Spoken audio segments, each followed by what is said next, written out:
the units, man. You play this game to get the cool ass dragon, burning everyone. Look at the Avenger, one of my favorite units. Look at him getting one shot, and me having no money to recruit another one. Hate this game, man. This is a strategy RPG, where you command up to 10 units against other 10-ish units. There are 4 tiers of units and 4 factions. The higher your reputation with the faction, the higher units you can get. You also have to defeat a part of the story to unlock tier 3 and tier 4 units. You battle a lot in this game. It is kind of exhausting. You have so many fights. You also have these currencies. You get more currencies, mining and such, and then you get hourly income.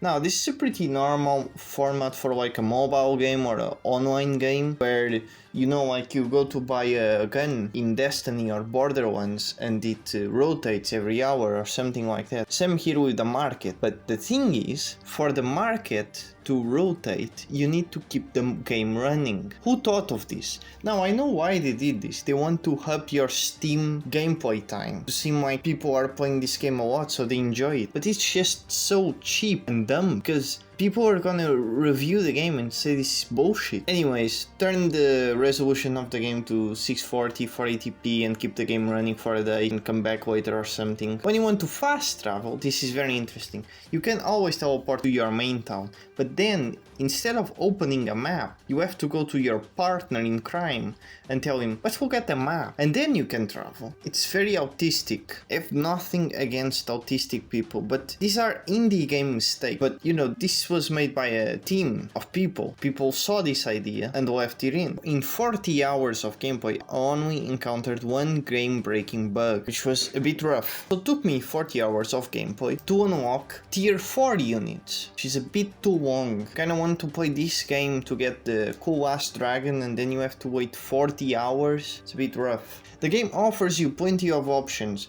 on how to make your small army.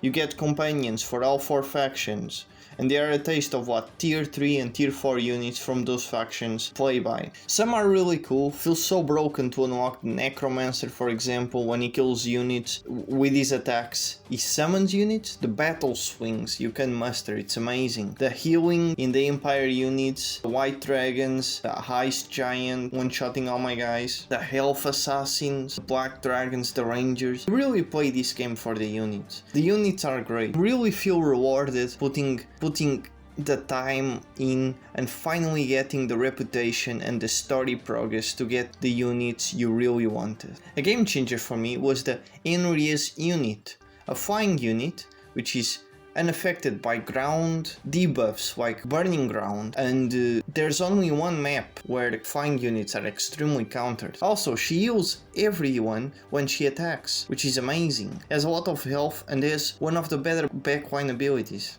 which attacks the lower HP enemy. One of the better units in the game. Maybe the White Wizard is better for the tier 3. The protagonist, Avyana. She is really strong. You can have her as a mage or a frontline warrior. She can still cast spells as warrior, but the fact that she can just die every fight and you lose nothing. You don't have to wait to farm money or get another dragon. You just need a Diablo healing fountain and then you're good to go. I recommend this basic strat of all the NPCs being the tanks and the melee units, and your army that you have to recruit and waste money being the backline. That's pretty unbalanced, and they should have a penalty for you losing all your NPCs. The hardest thing to balance in this game is figuring out what reputation you want.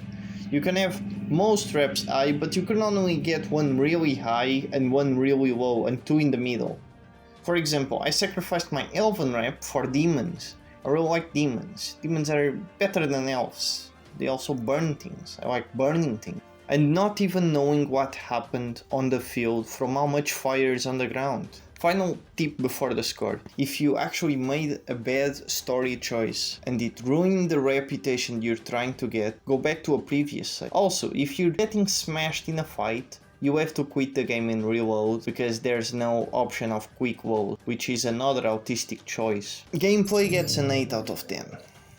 Graphics and soundtrack. The soundtrack is actually pretty nice. This one song reminds me of Gwent a lot. The whole game reminds me of Gwent, to be honest. The graphics are really nice, but you can only customize Avyana, not the NPCs, nor the unit. The whole Diablo top-down mechanics and fighting and running around from encounters is a bit goofy. The voice acting is solid. The lives of their dead, they celebrate your return and your victory. Still, you stand removed. It would seem that as much as you have changed the world, And you can have an intimate relationship to your favorite NPC. The charm of the game is that you can pick a faction and be their champion. I have seen a lot of reviews citing bugs, but in my experience it was mostly fine.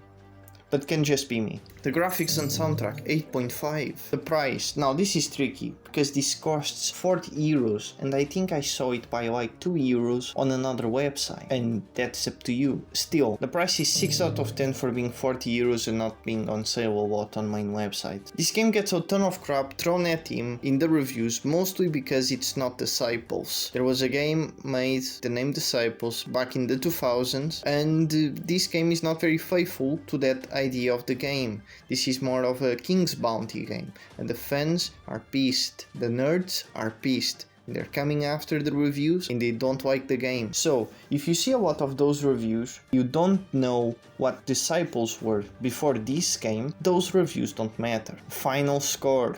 7.625.